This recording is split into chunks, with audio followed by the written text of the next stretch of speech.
बाबा रामदेव जी को प्रणाम।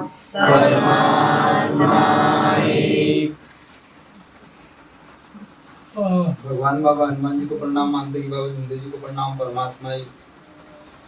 भगवत प्राप्ति के लिए निष्काम कर्मयोग साधने के लिए परम पूज्य परमात्मा एक सेवक मंडल बालाघाट के अंतर्गत आज ग्राम देवटोला में परम पूज्य परमात्मा एक बाबा की सेवा संतोष नागपुरी जी के निवास स्थान पर एक भगवान की साप्ताहिक चर्चा बैठक जारी है।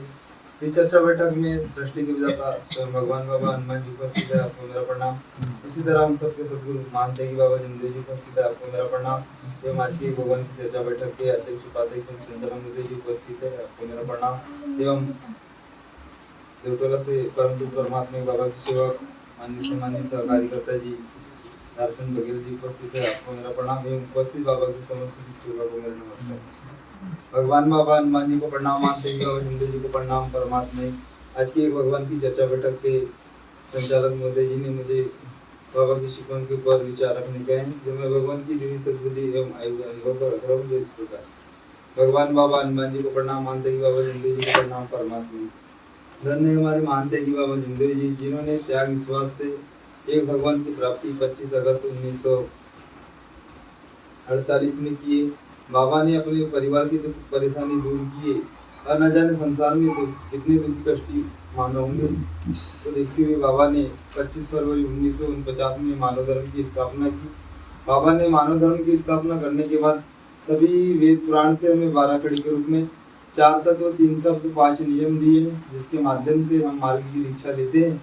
आदि स्वरूप इस मार्ग की शिकवन और इस मार्ग की शिकवन जो है बाबा के आदेश, सत्य मर्यादा, प्रेम, 4 तत्व 3 शब्द 5 नियम, सुबह की विनती, शाम की प्रार्थना, हवनकारी, चर्चा बैठक, सेवक सम्मेलन, जन जागृति कार्यक्रम, ये बाबा के आदेश और मार्ग की शिकवन है। जिसमें से हम सुबह की विनती, जो हम सर्वप्रथम सुबह की विनती करते हैं, तो हम सुबह की विनती में बोलते हैं, हम सूर्य उदय होने के पहले हम इस मार्ग की शिकवन के आधार पर जो हमारे मानते हैं कि बाबा रामदेव जी ने जो सुबह की विनती बताए, तो हम सुबह की विनती में हम 3 स्टेप में सुबह की विनती करते हैं। तो हम पहले जो हम बोलते हैं कि भगवान बाबा हनुमान जी, मैंने जीवन में की हुई सारी पूजा और पुराने विचार बंद किए। मैं मरूंगा या जीऊँगा एक ही भगवान बाबा हनुमान जी को मानूंगा।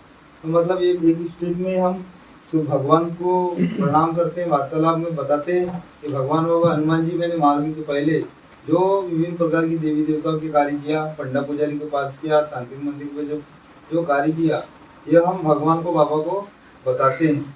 और उसके बाद मैंने कर्म करने में गलती किया, उसकी मुझे क्षमा करे।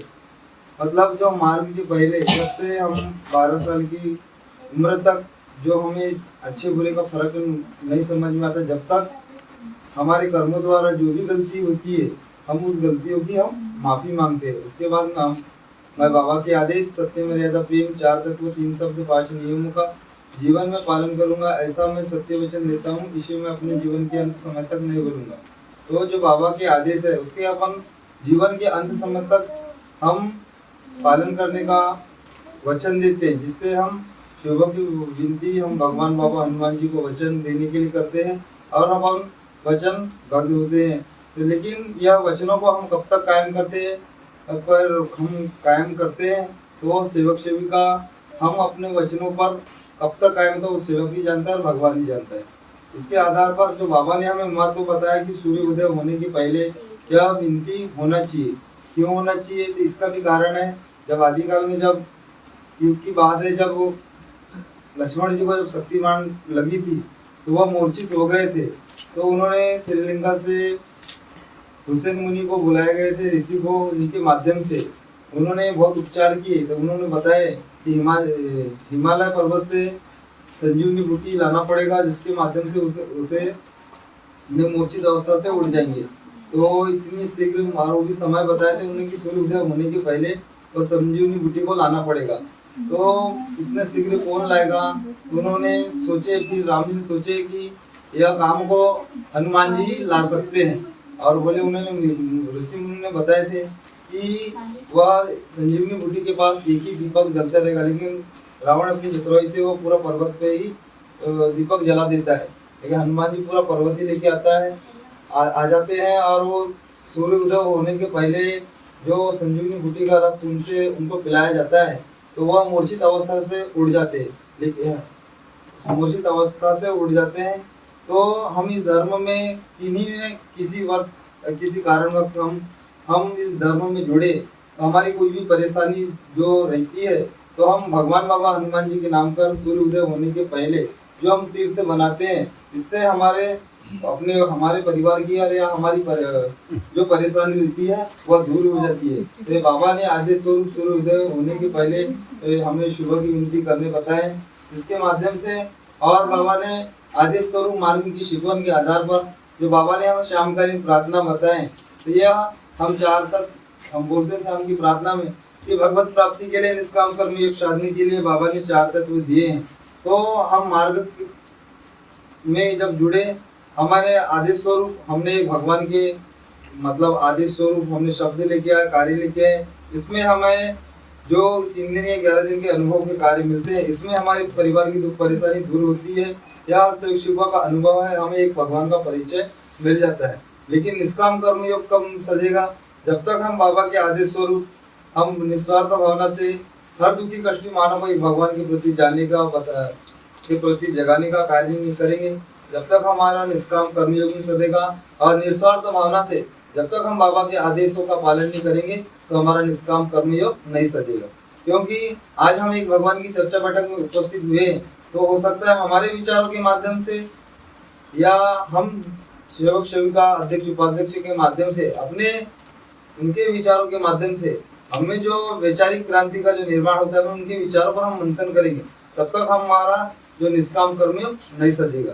उसी प्रकार जो बाबा ने हमें मानवीय जीवन के बाबा ने भगवत गुणों के 3 शब्द दिए हैं, तो वह हमें जो मानवीय जीवन के जो मूल मंत्र जो हमें बताते हैं कि सत्य, मर्यादा, प्रेम, अपने परिवार और शोकों में जो हम पालन बोलते हैं शाम की प्रार्थना में, सत्य, मर्यादा, प्रेम, तो यह भगवान के गुण है। तो हमें जो सत्य और अपने परिवार और शोकों में या जो मार्ग में नहीं है उनके साथ भी सत्य, व्यवहार और मर्यादा का पालन हमें करना चाहिए। और जो बाबा ने हमें 5 नियम दिए कि जीवन में चलने के लिए, गृहस्थी उच्च स्तर पर लाने के लिए, मानवीय जीवन के अन्य उद्देश्य सफल करने के लिए बाबा ने 5 नियम बताए। ये 5 नियम ये 5 नियम का हम पालन करते हैं शिव का, तो हमें जीवन में चलने की एक राह मिलती है, हमारी गृहस्थी उच्च स्तर पर आती है और मानवीय जीवन के जो उद्देश्य होते हैं वो पूर्ण होते हैं। लेकिन हमें इन्हें जानने के लिए और इसे समझने के लिए निरंतर जो बाबा के आदेश स्वरूप यह चर्चा बैठक होती है, तो इस पर हमें आना पड़ेगा। क्योंकि अच्छे पढ़े लिखे, क्योंकि बाबा के समय में हर शिक्षिका कम पढ़े लिखे रहते थे और तत्व शब्द किस प्रकार से सीखे, इसी के लिए बाबा ने सन 1966 में अपने ही निवास स्थान से एक भगवान की चर्चा बैठक का निर्माण किया, जिसके माध्यम से हर शिक्षिका यहाँ उपस्थित होकर एक भगवान के गुणगान गाते हैं, जिसके माध्यम से विचारों के माध्यम से अभी शिविका भाई ने विचार रखे। तो हम तत्व शब्द नियम क्या है इसकी हम शिकवन चर्चा बैठक के माध्यम से मिलती है और हमारे यहाँ आने से हमारा आत्मबल, आत्मविश्वास बढ़ता है, हमें बोलने की शैली बढ़ती है और हमारा विचारों का शुद्धिकरण होता है। क्योंकि हम जिस प्रकार से लोहे हो उसी धातु पे जंग लग जाए, उसे हम किसी न किसी कारण से हम उसे साफ कर सकते हैं, लेकिन मानवीय जीवन में और मानव के जो विचार में जो जंग लग जाता है तो उसका शुद्धिकरण चर्चा बैठक के माध्यम से दूर होता है। तो हमें चर्चा बैठक के माध्यम से हमें हर अपने जीवन और अपना चरित्र निर्माण करने का एक माध्यम हमारे मानते कि बाबा जुमदेव जी ने चर्चा बैठक का मार्ग का आदेश बताया, जिसके माध्यम से हर सेविका का आत्मबल, आत्मविश्वास बढ़ता है और हमारी गलती का, क्योंकि एक सेवक ही दूसरी सेवक की गलती का खुलासा करता है, तो ये बाबा के आदेश स्वरूप ये चर्चा बैठक होती है। तो हमें निस्वार्थ भावना से परिवार सहित इस चर्चा बैठक में आना चाहिए, क्योंकि बाबा ने यह चर्चा बैठक का बहुत बड़ा महत्व है। क्योंकि और शिकवन के आधार पर हम बोलते हैं कि समय का महत्व हमारे मानते कि बाबा जुमदेव जी के आत्म अनुभव के माध्यम से कि जो हम मार्ग में जो इस चर्चा बैठक के माध्यम से जो हम समय निर्धारित करते हैं तो वहाँ भगवान की और बाबा की उपस्थिति हो जाती है। तो सही समय पे हमें चर्चा बैठक में भी आ जाना चाहिए और एक भगवान की गुणगान गाना चाहिए। इतना कहकर मैं अपने शब्दों को विराम देता हूँ और सभी से नमस्कार। बहुत अच्छे बाबा की सेवक मित्राओं जी ने बाबा की शिकवन पर बहुत अच्छे विचार रखे, उन्हें धन्यवाद देता हूँ। इसी तरह चर्चा बैठक को आगे बढ़ाते